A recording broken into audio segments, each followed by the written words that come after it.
Halo teman-teman sekalian, pada video kali ini saya akan mereview sebuah buku yang berjudul Ketika Mas Gagah Pergi. Buku ini merupakan kumpulan cerpen remaja bertema Islami yang ditulis oleh Kak Helvi Tiana Rosa.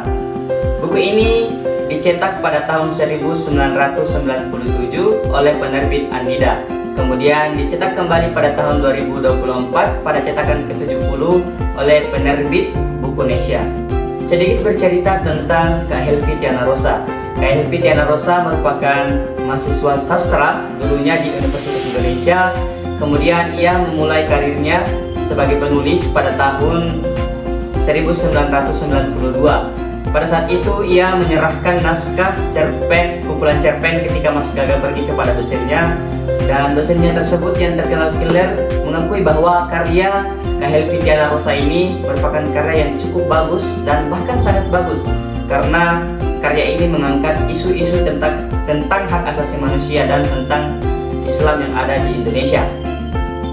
Kemudian teman-teman sekalian, saya akan mereview sedikit tentang cerita yang ada dalam buku ini, terutama cerita atau cerpen Ketika Mas Gagah Pergi yang merupakan cerita terepik dalam buku ini dan kemudian juga diangkat sebagai judul. Pada cerita Ketika Mas Gagah Pergi, ada tokoh utama bernama Gita. Ia memiliki sosok kakak yang bernama Mas Gagah. Mas Gagah ini merupakan seorang laki-laki yang memiliki keperawakan yang tampan, gagah, kemudian ia gemar berkomunikasi dengan orang-orang sekitar. Bahkan ia banyak disukai oleh orang-orang sekitar karena ia juga merupakan orang yang sangat-sangat disegani, penampilannya yang rock and roll, kece, dan bahkan musiknya pun genre rock and roll. Kita pun senang memiliki kakak seperti Mas Gagah, karena kita ketika Mas Gagah mengajak teman-temannya ke rumah, kita diperkenalkan dengan teman-temannya Mas Gagah, dan itu yang membuat kita senang. Singkat cerita, perilaku Mas Gagah tiba-tiba berubah karena ia yang dulunya seorang yang gemar bersosialisasi tiba-tiba menjadi seorang yang jarang keluar dari kamar setelah ia dari suatu kegiatan. Mas Gagah berubah perilakunya, dan dulunya ia tidak memikirkan ketika bersalaman dengan yang berbeda lawan jenis atau yang bukan mahram, tapi sekarang ia bahkan enggan untuk bersalaman dengan yang bukan mahram. Kemudian Mas Gagah yang dulunya sering memutar lagu rock and roll di kamarnya, ia mengubahnya menjadi lagu-lagu nasyid. Hal tersebut membuat kita merasa sangat-sangat kehilangan sosok Mas Gagah yang dulu, dan kita merasa itu hal yang cukup menyayat hatinya. Kemudian pada saat itu kita mulai dulu dengan ajakan-ajakan Mas Gagah yang sering mengajak kita untuk pergi ke pengajian bersama Mas Gagah. Kemudian Mas Gagah mulai memberikan buku-buku bacaan Islami kepada kita, dan kita pun akhirnya lulu dengan Mas Gagah. Kemudian kita dibawa ke pengajian yang diisi oleh Mas Gagah dan Mbak Nadia yang sempat dikenalkan kepada kita untuk kita lebih memahami Islam.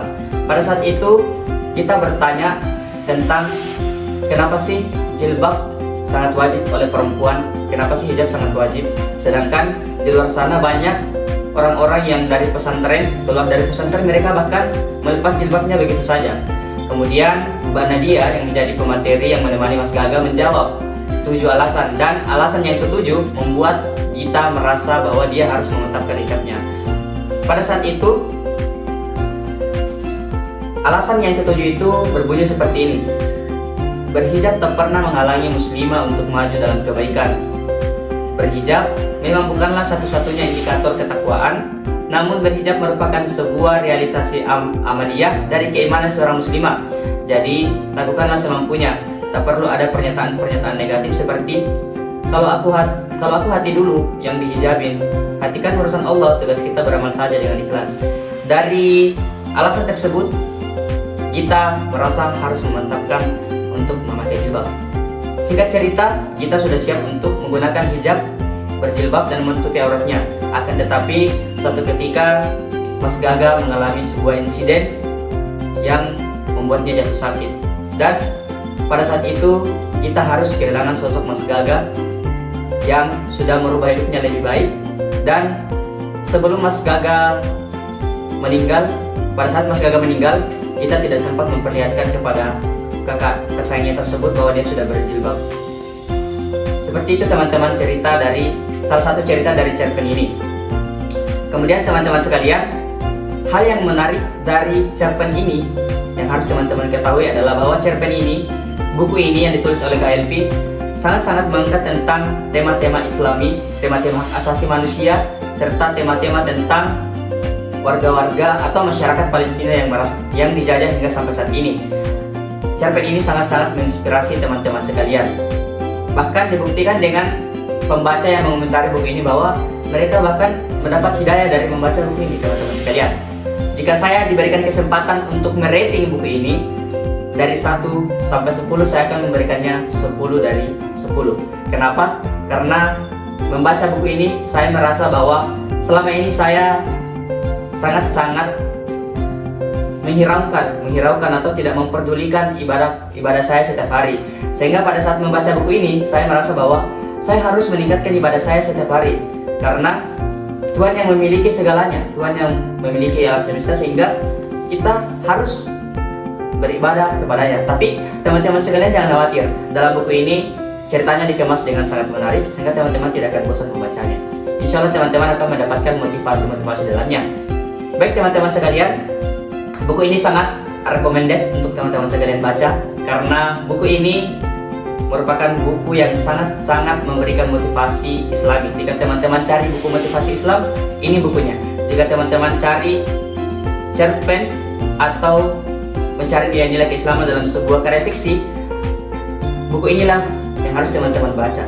Karena dalam buku ini sudah komplit pembahasannya, sudah komplit apa yang teman-teman cari mengenai self-improvement atau motivasi Islam. Baik teman-teman sekalian, itulah review buku saya pada video ini. Semoga kita dapat memperoleh manfaat dari membaca buku ini, dan teman-teman juga memperoleh manfaat dari video review buku saya. Sampai jumpa di video review buku selanjutnya. Terima kasih.